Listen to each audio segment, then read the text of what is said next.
Nostalgia versus vision. Which direction is your church facing? Coming up right now on the Church Revitalization Podcast.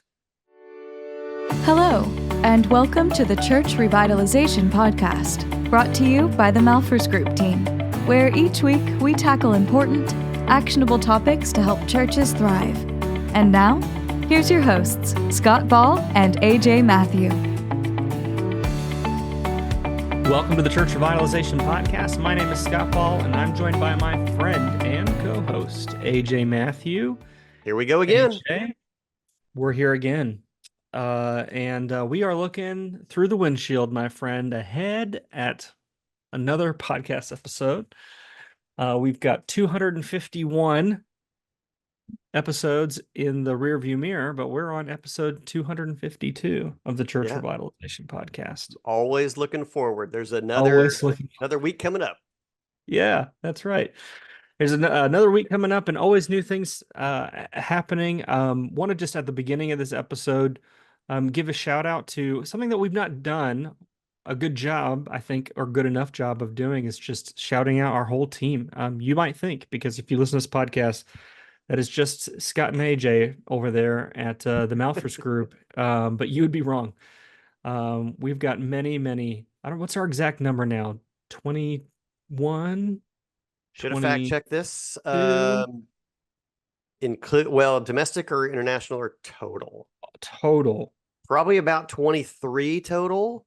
I was really close. Certified guides On our team, who all the things that we talk about, like today we're going to be talking about how can we become a future focused church. These are guides who can walk alongside of your church. So if you would like to see it, well, who are these people? You can go to malphursgroup.com / I think it's guide-directory, or just if you go to the main website and you just click connect with a guide, just go to malphursgroup.com, and on the upper right corner it says connect with a guide. When you click that, it'll take you to a page where you can see who all these wonderful people are and their wonderful smiling faces. And if you're ever interested in becoming one of our certified guides, we do certification events about 3 times a year, and our next one's coming up in November. So that's in your future as you look out the windshield of your life.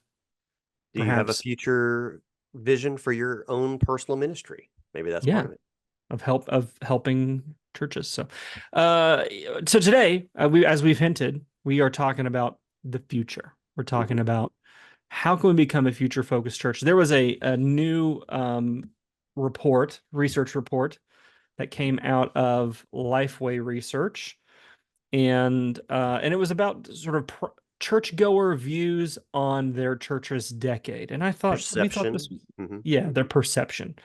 I think that people were essentially asked, if you had to peg your church in a decade, what decade are you stuck in? Are you in the current decade, or is your church stuck in the past? And if it's stuck in the past, which decade would you stick it at? And this is a game. I don't think you and I did not talk about this in prep for this episode, but this is a little game that Scott Ball likes to play himself when he goes to a church. Walk into a building and try to figure out, when was this church's glory days? Oh, yeah. You can generally tell by the furniture, or by the color scheme, or by the songs they sing on a Sunday morning, by the carpet. You can the architectural style of the most recent renovation. You can kind of peg, this church was really winning in X decade. Yeah. I have a similar version I play with myself, and that is my clothing. What decade am I in based on my attire? Probably the previous, whatever the next previous decade was. You're running a decade behind. I'm probably about a decade back. Yeah. I'm same. I mean, my wife almost threw a party about a year ago when I got rid of my last pair of cargo shorts. She was like, "You did it. You did it, my man. You finally got it." My cargo shorts are my grunge, yard work and automotive shorts now. I don't have. But you don't wear them in public. No, Well, to Home Depot or the auto parts store. Yeah. It doesn't count as public, I don't think. It's work. Those are work. It's work clothes. Yeah. Yeah. Right. Yeah. I think I'm still in relatively skinny jeans, and I think that's not right anymore. I'm not sure, You don't but wear skinny jeans. my rather slim. I don't know. There's a lot of That's variation to because it. you're scrawny. It's a spectrum. That's not like you're not having to peel those things off at the end of the day. True, but they're definitely tapered at the ankle. Yeah. So I think that's in the spectrum of skinny jeans, but I'm skinny, so don't necessarily fit me tight, but the style is I don't think that counts. I think if you are just a scrawny person and you have to wear those. you're you're borderline offensive at this point What? Are you kidding about me? my No. physique. But I couldn't fit in your like even if you and I had the same size waist, which we don't.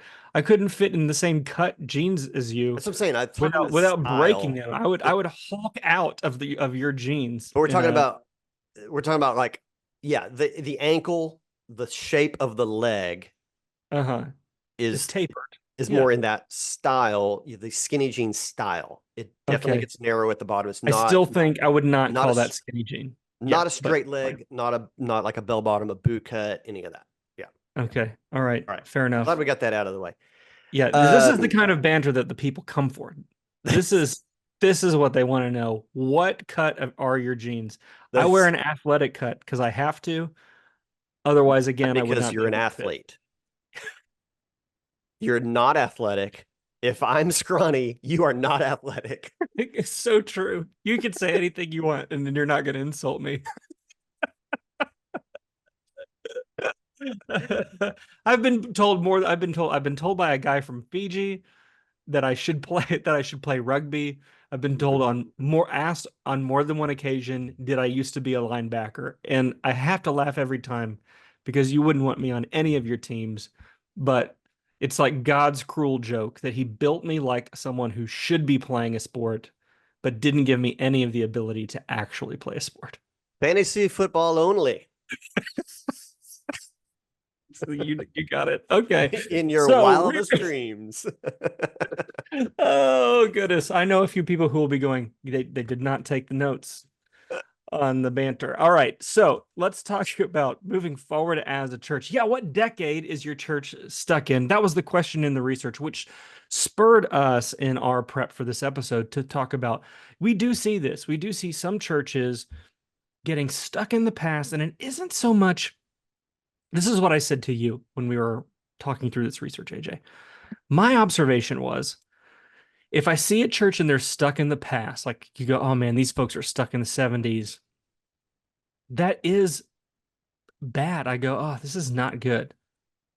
But it's also true that if I go into a church and go, oh wow, this is very modern, it's not necessarily inherently good just Mhm, because it's modern.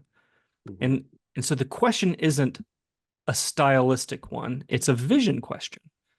Is this a church that's going somewhere? Separate and distinct from their style. Is this a church that clearly has a future and they know where they're going?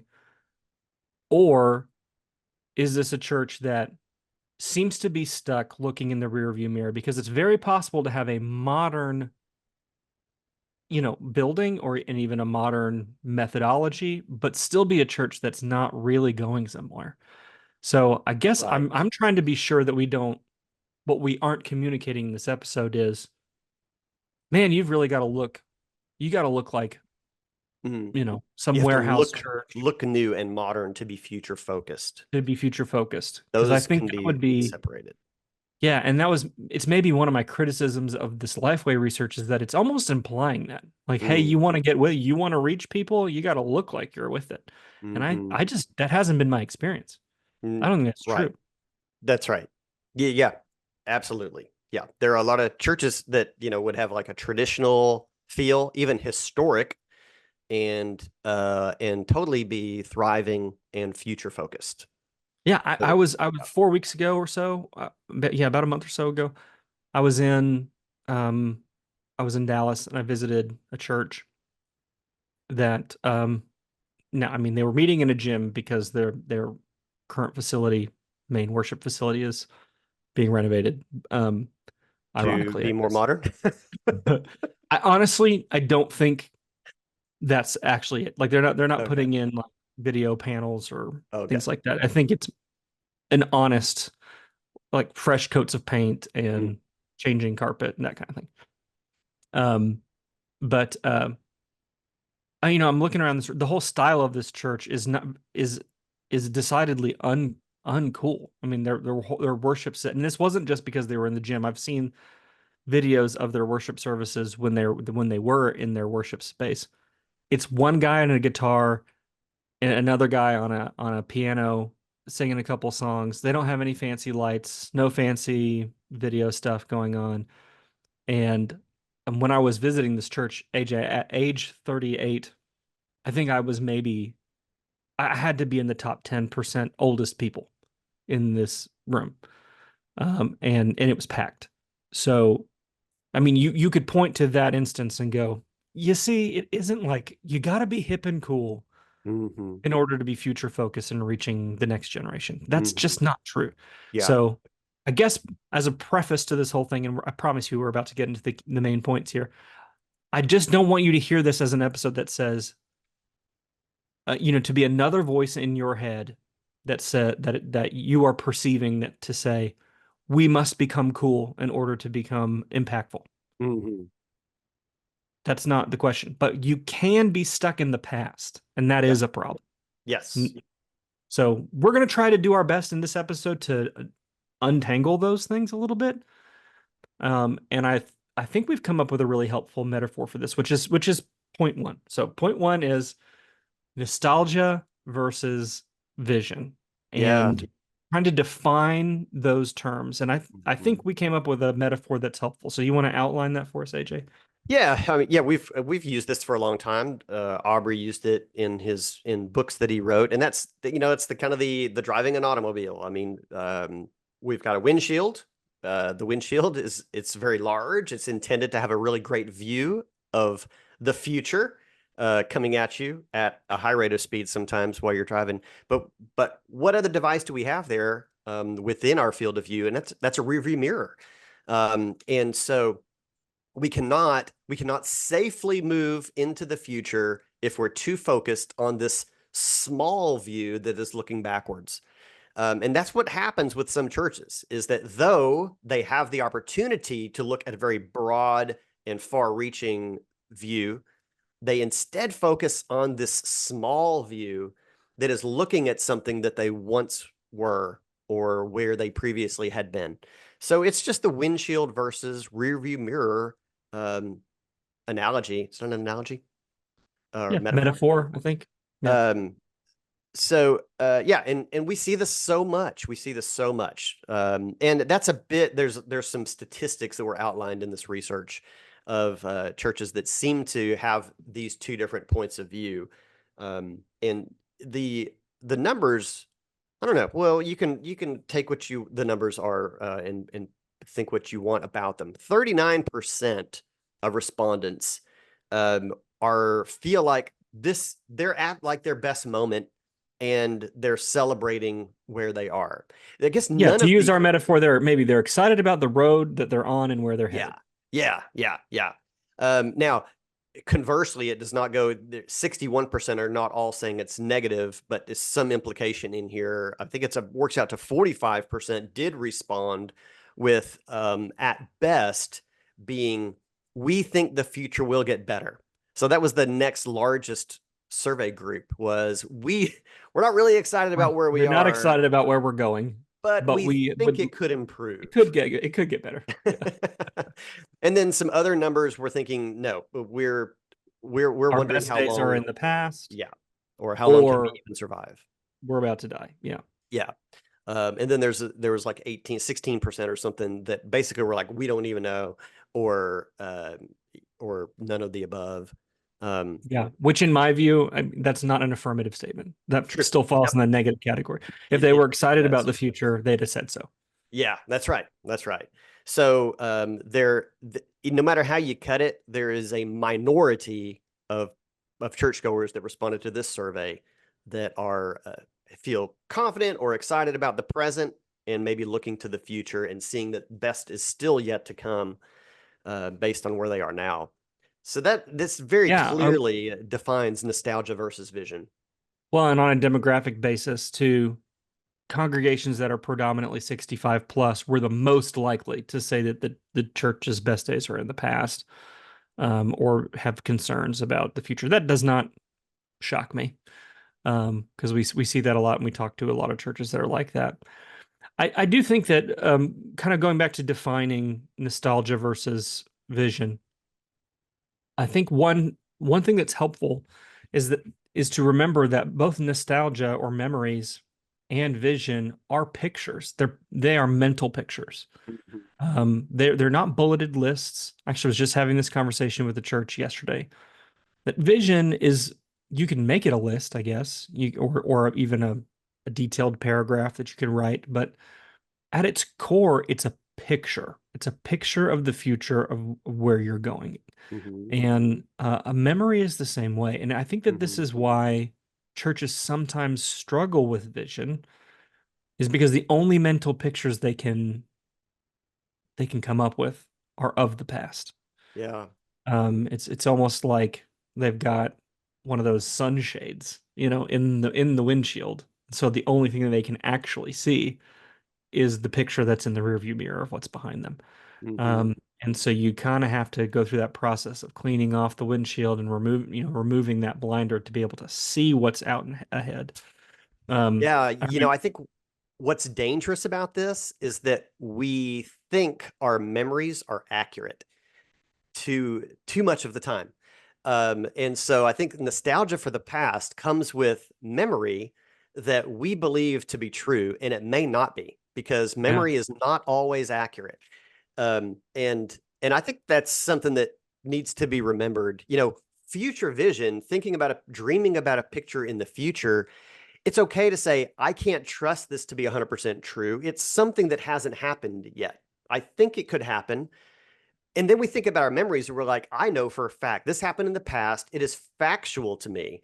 But look how often our memories are incorrect. And there's a whole thing on the internet called the Mandela effect, in which people have very strong uh, perceptions about something that happened in the past that actually are not true. And I think we need to remember that just because Oh, it you're happened, it telling me wasn't necessarily true. you believe that Lucky Charms logo wasn't changed? No. We live in an alternate timeline, my friend. Just kidding. Yeah, and of course, simulation. That's the latest. That's what we're Yeah, yeah, calling it yeah. It's a lately. We're simulation. living in a simulation. Simulation. Um, but I think for most humans by default think their memories are accurate, and that is Mhm. not necessarily true. So the Right. past might not have been as good as you thought that it was, or think that it was. Yeah. Yeah. The other thing about uh the rear view mirror or nostalgia is I think that we need to avoid the temptation to swing the opposite direction and say there's no role. I mean, that there's a reason why your car has a rear view mirror. Because you need it sometimes to see what's behind you.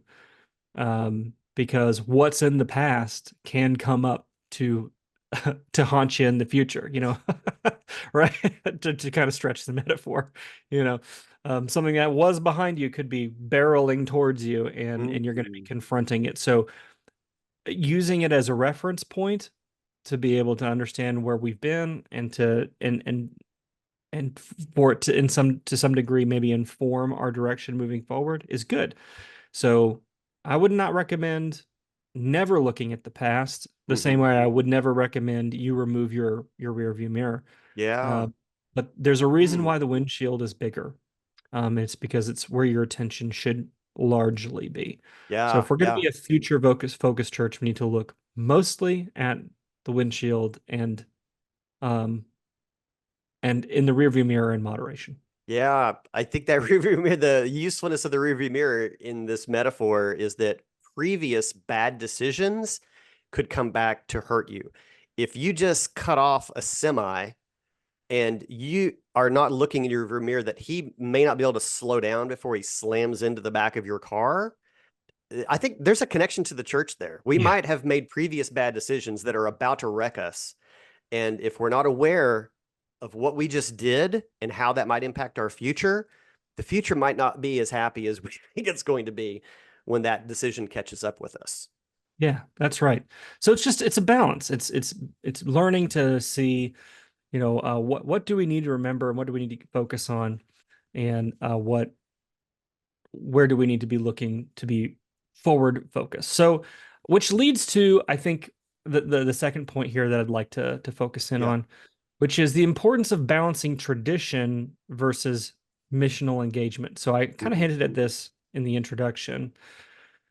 But what I don't want anybody hearing in this episode is forget the past, abandon the past, abandon tradition. What's Mhm. happened in the past is in the past, and but all that matters is whatever the newfangled thing is. Um, I don't think that that's helpful.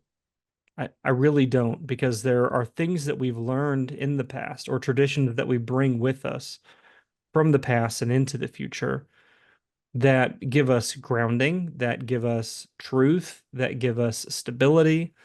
And so we need what we bring with us from the past to often to make us successful in the future.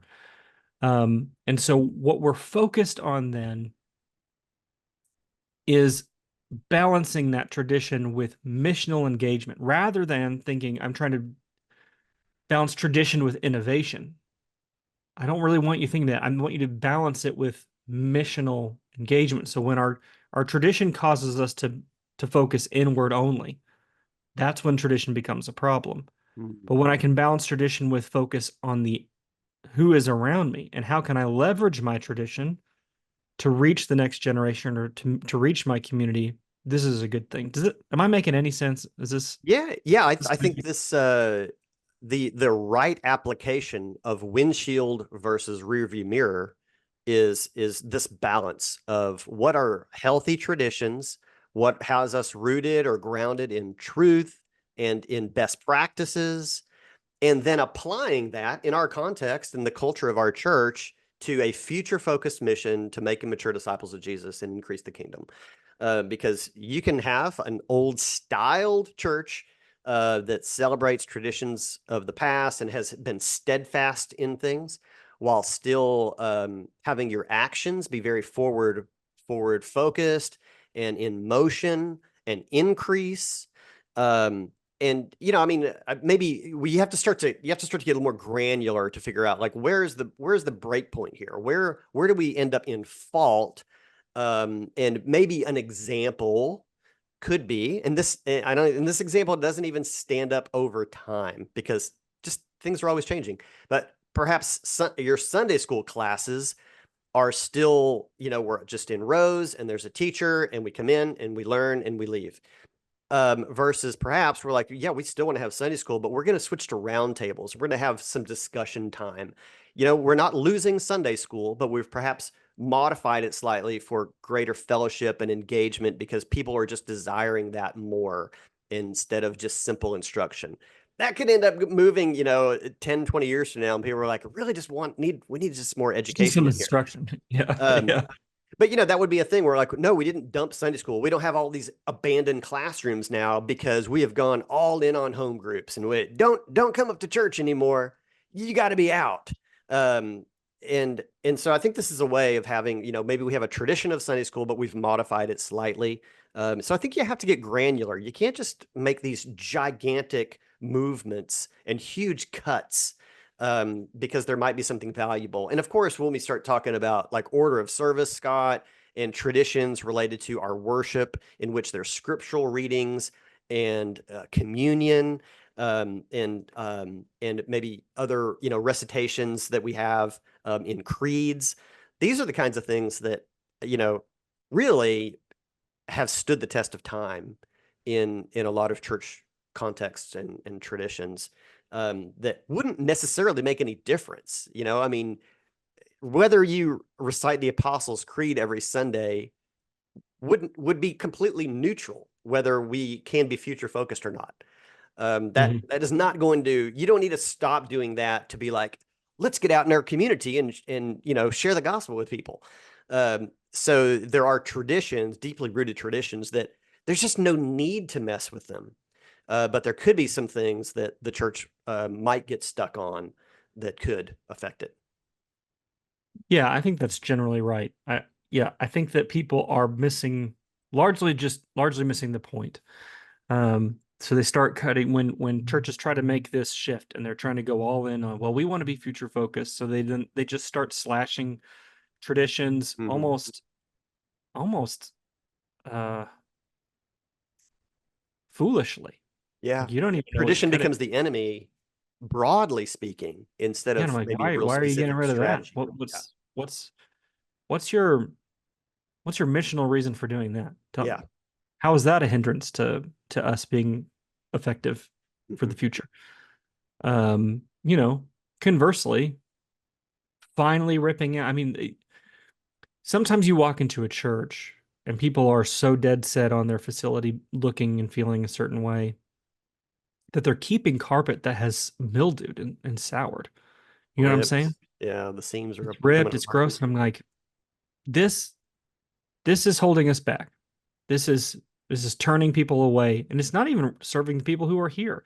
Who you wouldn't want this in your house. You wouldn't want to go into your house and have, stinky carpet and mildew and rips and Yeah. scuffs on it. Like you wouldn't want that in your own house. You would repaint it. You would replace it. Um, and so we can change those things, and because it puts a better face on the church and it puts a better foot forward. Um, but when churches start going, well, we've got to totally change our music in order for us to be effective. I'm like, why? You you and I uh read I shared a Facebook post. It was a public Facebook post that was shareable. It was not private. But someone I know. I shared it with AJ, and in it, this is a guy who's deconstructed his faith. He grew up in the church. And he actually makes this point. He's like, he doesn't consider himself a Christian anymore. And he had a whole paragraph or two in this long Facebook post that he had in there, kind of about how much it almost disturbed him and bothered him, how churches sometimes go all in on the show. He's like, it feels so fake to me. And so I think sometimes churches can go all in on some of these innovations, AJ, thinking they're doing a good thing and unintentionally kind of pushing away outsiders, going, "Oh, see, to you, it's all just a show. There's nothing real here. Hmm. It's just fake. It's just a concert. There's nothing. Hmm. There's no substance here. There's no meat here." Yeah. Uh, I don't know. Yeah. I think another way that I kind of feel like that happens is the very not pushy church. A lot of the modern church is very, very hands off. Instead Oh of yeah, like really trying to draw you in and have you engage, like in other ministries in their discipleship pathway. I think it's kind of taking the offering and extrapolating it out to the rest of the church. Like, hey, if you're a guest, just let that plate pass on by. We just want you to receive, the light of Jesus today. We're so glad you're our guest. But that becomes the kind of the culture of like the the whole culture of the church. church is, Yeah, is like this is very light here. We would love for you to do something, but don't feel like you have to. which is Um, a far cry from you know that is when not Jesus first century church for sure. or when the rich young man comes up to Jesus and he's like, "I'd like Yeah, to join your church. I'd like to join your movement. yeah, What do I need to do?" Oh, yeah, sell your stuff, yeah, pick up your cross, and yeah. follow me. Give up everything you've Give got up everything you've got. and come hang out.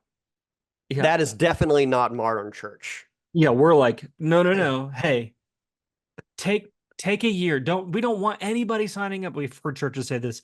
I don't Hmm. want any we don't want you signing up to volunteer for a whole year. Yeah. Get to know the culture of our church, and then if you feel like you can pitch in, pitch in. It's Mm. like, hmm, That's counter no. scriptural. Yeah.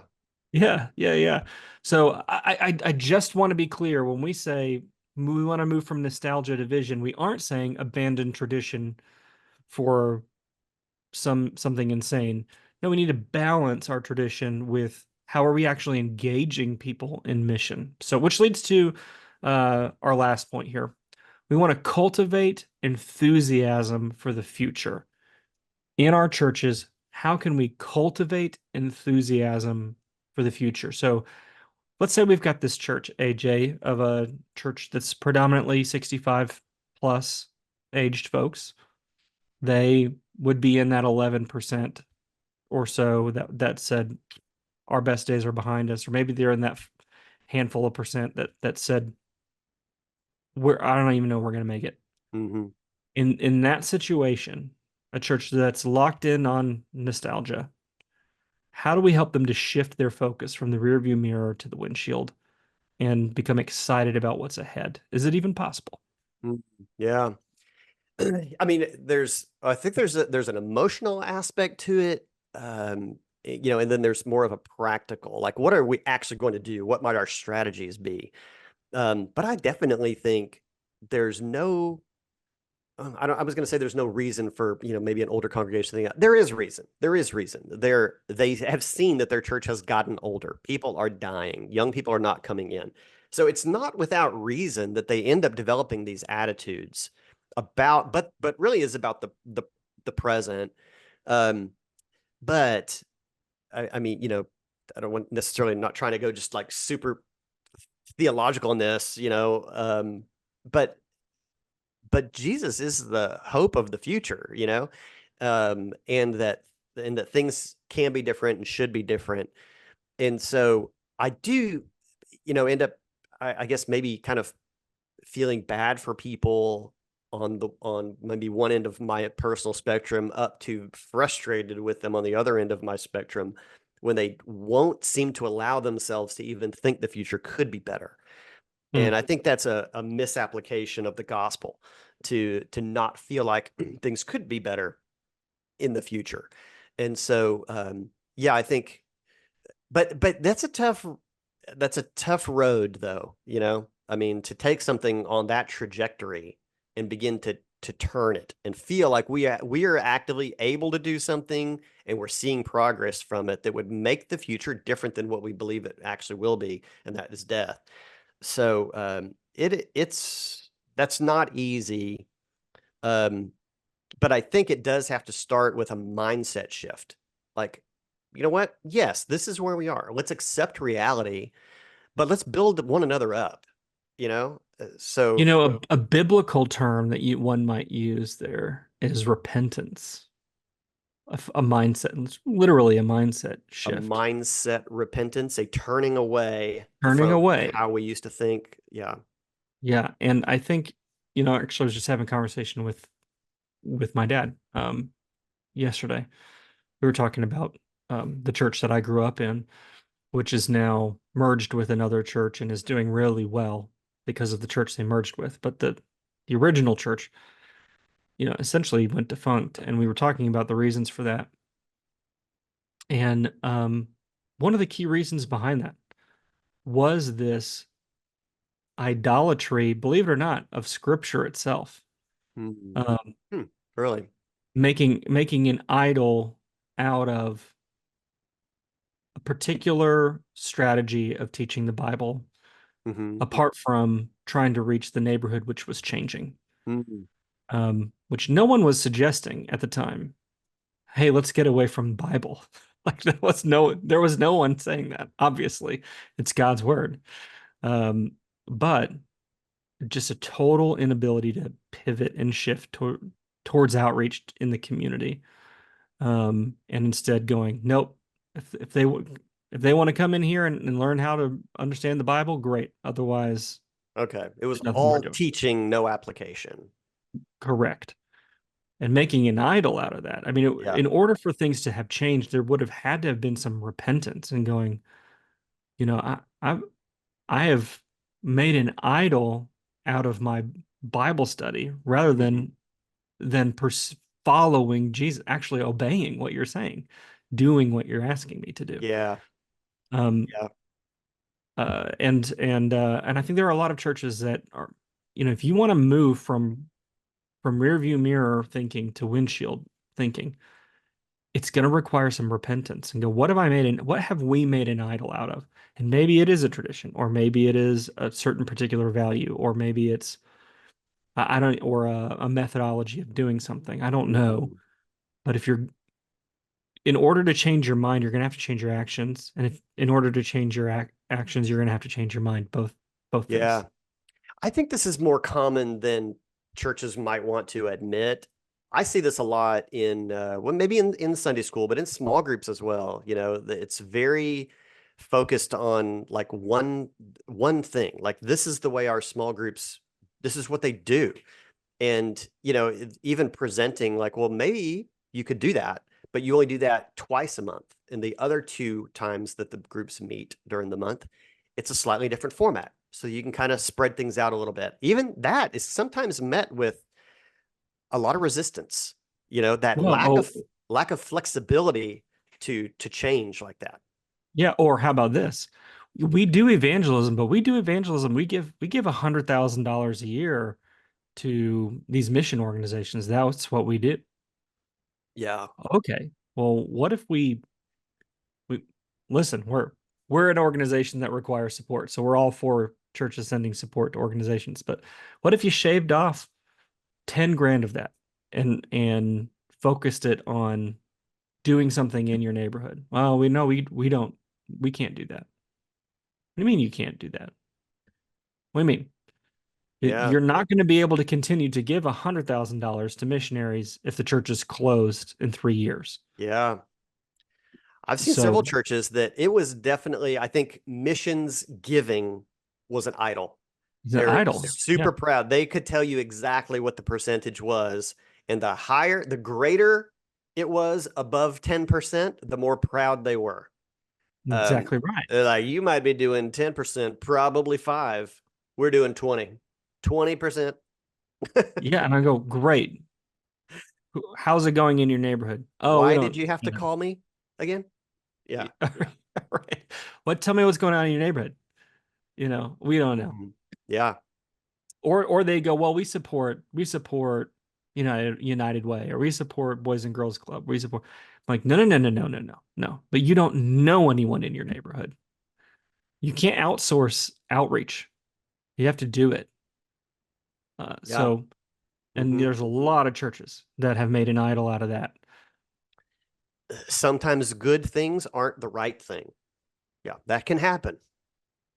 Right. So I think my first thought on how do we cultivate some enthusiasm is we have to kind of be honest about where we're at and have some humility and confession.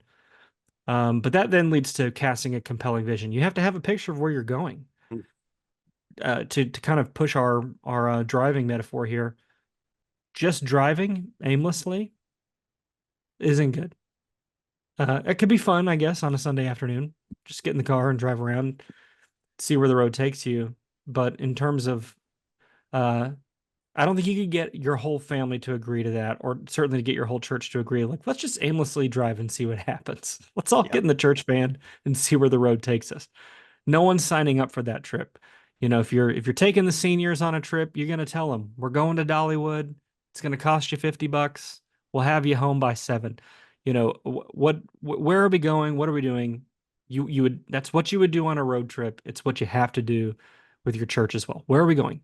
What's it gonna Yeah. cost us? Yeah. And, Yeah. Absolutely. Yeah. Cast a compelling vision. I think another thing that we need to do when we're trying to move from nostalgia to vision focused is don't don't get in there slashing with a machete. Um, we've got to, and casting the vision of it does have to be first. We say this all the time. Always lead from a point of vision. Always lead from vision. We've got to tell people about what the better future looks like in order to gain support for it and have people begin to participate in it. But but your plan of strategy, your action plan, has got to be one that steps people there. mm, Not try to catapult them over the Grand Canyon. right. So let's have some incremental changes. Um, and along the way, maybe a sub point of this is being able to celebrate wins, then celebrate victories that we see in the change. And even, in some of these examples we're talking about, yeah, if your missions budget, your like global missions budget's 20% of your budget, we don't need to go down to 10% next year. Maybe we're going to take 2% a year over the next 5 years, and we're going to have a gradual reduction and reallocate to something local as we begin to ramp up some new local missions efforts. This is kind of what we're talking about. So implementing gradual changes is kind of this next piece to moving from nostalgia to vision. Yeah, and then the last thing we would say on this is to provide some opportunities for involvement. So you have to take a collaborative approach. Whenever you just come in, well, think of it this way. I'm shifting metaphors, I'm sorry. But everybody who's gets on an airplane bought a ticket to the same destination. You didn't buy an airline ticket and get on an airplane and you're not sure where it's going. You bought that ticket because you wanted to go where it's going. And and yes, the pilot is the one who gets you there. They're championing, to speak, so to speak, that destination and guiding the plane in that direction. And that's true. That's more of what it ought to look like in a church with the pastor. The pastor doesn't get in the cockpit, metaphorical cockpit here, and say, "I decide where we're going." Mhm. Uh, that's a great way to have a lot of panicked people sitting in the back. Everybody has to have collaborated and said, this is where we're going. And then, of course, the leadership is in the cockpit and making some operational decisions. And the people in the back don't get a say on, what flap settings to put it on. And, and you know what I'm saying? Like, they don't get to pitch in on every detail. Yeah. The Or people in the even the right cockpit. strategy to move around obstacles like weather. Yeah. Right. The Mhm. people in the cockpit make a lot of key decisions, but Mhm. one decision that they don't make unilaterally is the end goal destination. Mhm. And so this is the kind of approach. I know we shifted from a driving metaphor to a flying metaphor. I'm very sorry. We drove to the airport We drove to the airport. That's right. with a view of the past, but looking forward, That's and right. we've gotten on a plane now, But if you where there want is no everybody rearview on the mirror. plane to be There's happy, no there's no rearview mirror on reason. an airplane. That is true. That is totally true. But if you want everyone to get where you're going, they have to have bought a ticket there. So taking a more collaborative, that doesn't mean everybody speaks into the vision on a practical level. You can listen to previous episodes we have on vision formation, but it does mean you want a collaborative approach in a way that people feel like they own the congregation and the church as a whole owns the vision. And so, just like an airplane, where if one pilot times out and a new pilot comes in, the destination didn't shift. Mm-hmm. All that changed was the person who's flying. Yeah. And what we have often is the opposite, where we've got the pilot decides where we're going, and then everybody in the back is trying to tell them how to fly it. Yeah. And we could Right. do a whole episode on that, but I would just say you want people involved in determining the direction, and then you want the people in the cockpit to make the operational decisions on how to get there. Yeah. Yeah. Probably need a cockpit door, but it doesn't necessarily have to be locked. This is a pre 9/11 flight. Yeah. All right. So nostalgia versus vision. We hope your church can be looking forward to the future. And, I mean, there are many of you listening that are in this majority response categories that aren't necessarily excited about the future. It's probably Yeah. why you did a search for something with the word revitalization in it, and you're wanting to absorb content around that. So, we are kind of speaking to you today, and but our prayer is for you to find excitement, find anticipation in what God will do in your church, and be able to utilize what you have and leverage it for the future, to make them mature disciples of Jesus. That's what we're all about. That's what we want you to be all about. And so we're glad that you were here with us. This has been episode 252 of the Church Revitalization Podcast. So malfersgroup.com/252 is where today's article is. You can also check out the YouTube version of this, and maybe share this with your team as well, Yeah. to talk about Because how can we move forward. tell your team, where else will you get to hear two guys talk about the cut of their jeans Mhm. and the vision of the church? Just not very All many in one places. episode. That's innovation in podcast technology right here. Right. Thanks everybody for listening. We'll see you next week on the Church Revitalization Podcast.